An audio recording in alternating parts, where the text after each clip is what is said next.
Okay, and finally here comes part 4.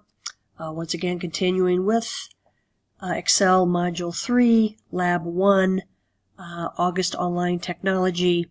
It began on page EX177. This part of the video covers the instructions on page EX180. It's 180. And there's a part 2 of this lab. And part 2 begins at the top of EX180. And it wants you to create a chart to present the data that we just presented to you in this Excel lab.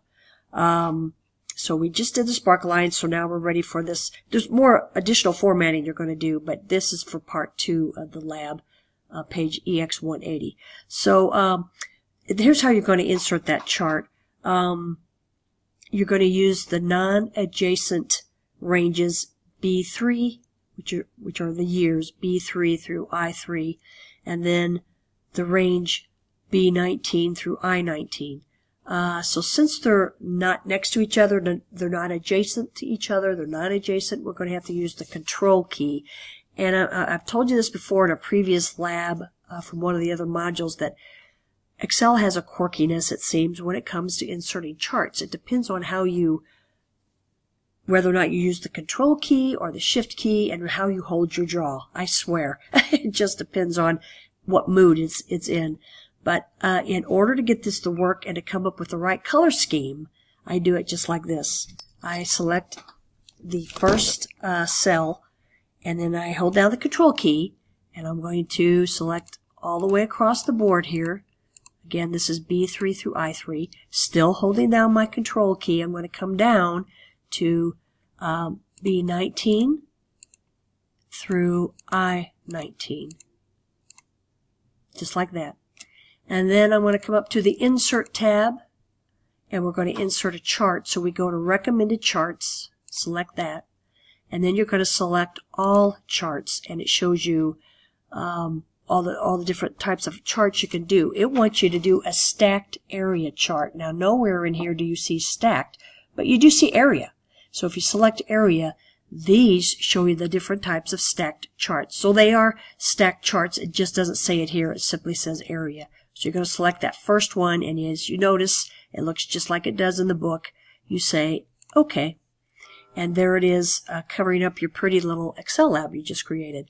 So what we're going to do is we're going to copy that lab. It's already highlighted. I'm sorry, not the lab, but the chart. It's already highlighted. We're going to press Control-C, copy it, and then we're going to add a new sheet down here. You remember how to do that. You select the plus button, and a new sheet comes up.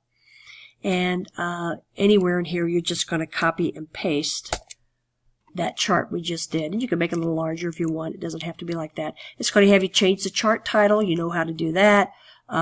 It's also going to have you add an axis title. And how you do that is you use the Chart Elements button over here. That's the plus button.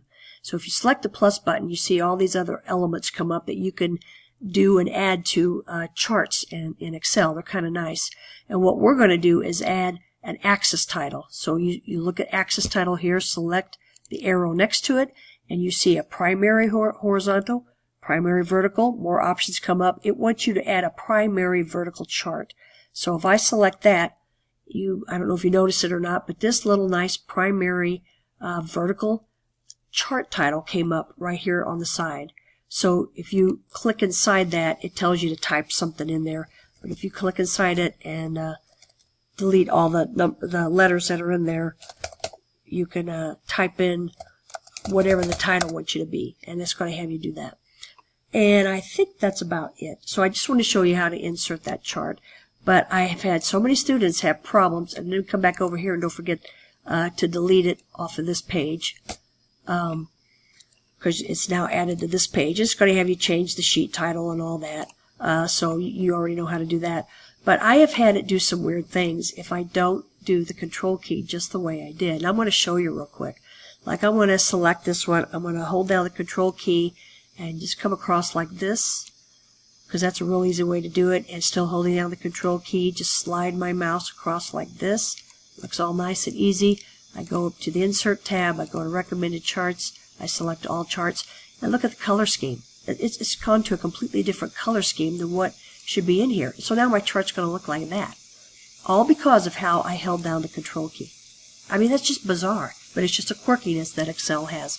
So that's why if you do it the boring way, click your first cell, hold down the control key, and then just click across like this all the way to the end, it's going to work that way. Instead of holding down the shift key first and then trying to do the control key for the bottom one, or holding down the control key and rolling your mouse across, it just doesn't work. This happens to me all the time. So if that happens to you, just try clicking into each one individually using the control key only. So I think that covers everything for this lab. Sorry if I yacked on and on. But I do appreciate you listening, and I really, really hope that these videos help you get through this lab. See you all in class.